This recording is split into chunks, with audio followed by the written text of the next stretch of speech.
इधर मोदी सरकार ने आज लोकसभा में वन नेशन वन इलेक्शन से जुड़ा 129वां संविधान संशोधन विधेयक पेश किया। बिल के पक्ष में 269 वोट पड़े, जबकि इसके विरोध में 198 सांसदों ने अपना वोट दिया।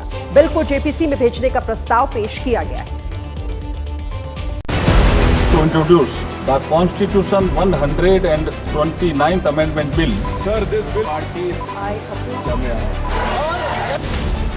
कानून मंत्री अर्जुन राम मेघवाल ने जब लोकसभा में आज एक देश एक चुनाव से जुड़ा 129वां संविधान संशोधन बिल पेश किया तो विपक्ष ने विरोध शुरू कर दिया। लेकिन लंबे समय से चर्चा में रहे इस बिल को लेकर कानून मंत्री ने कहा कि संविधान के मूल ढांचे में कोई छेड़छाड़ नहीं की जा रही है।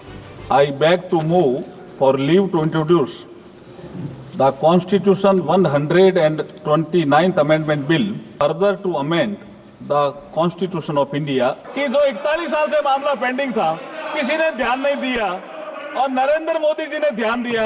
for the NDA's one nation, one election।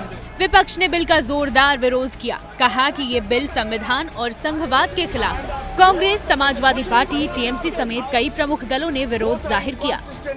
कानून, संविधान और नागरिकों के वोट देने के जो उनकी संवैधानिक अधिकार है उस पर आक्रमण है और इसका हम पुरजोर विरोध करते हैं। संविधान का जो हमारा संघीय ढांचा है उसको खत्म करने के लिए संविधान संशोधन बिल लाए हैं। संविधान की मूल भावना को खत्म करके कैसे तानाशाही के रास्ते निकाले जाएं, इसके अलावा कोई काम ही नहीं बचा है।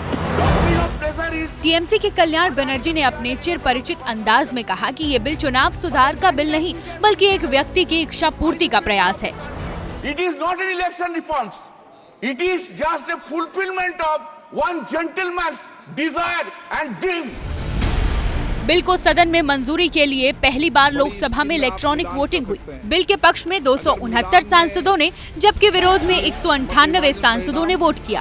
पक्ष में हाँ में 269, विपक्ष में 198। फिलहाल अब मोदी सरकार ने बिल को संयुक्त संसदीय समिति में भेजने का प्रस्ताव रखा है।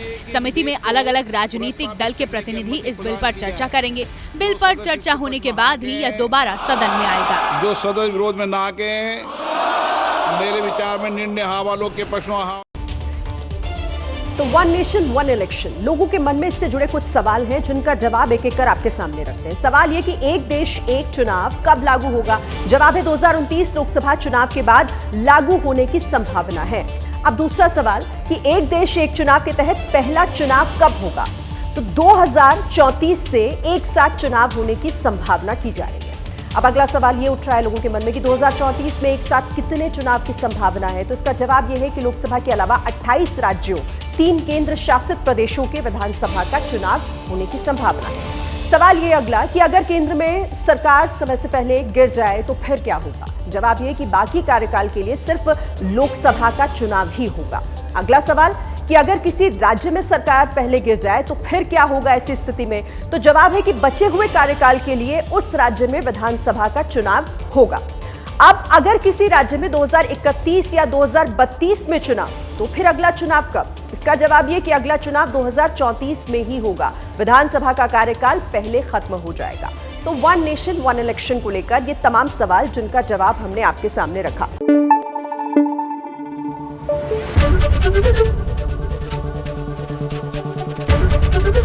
एबीपी न्यूज आपको रखे आगे।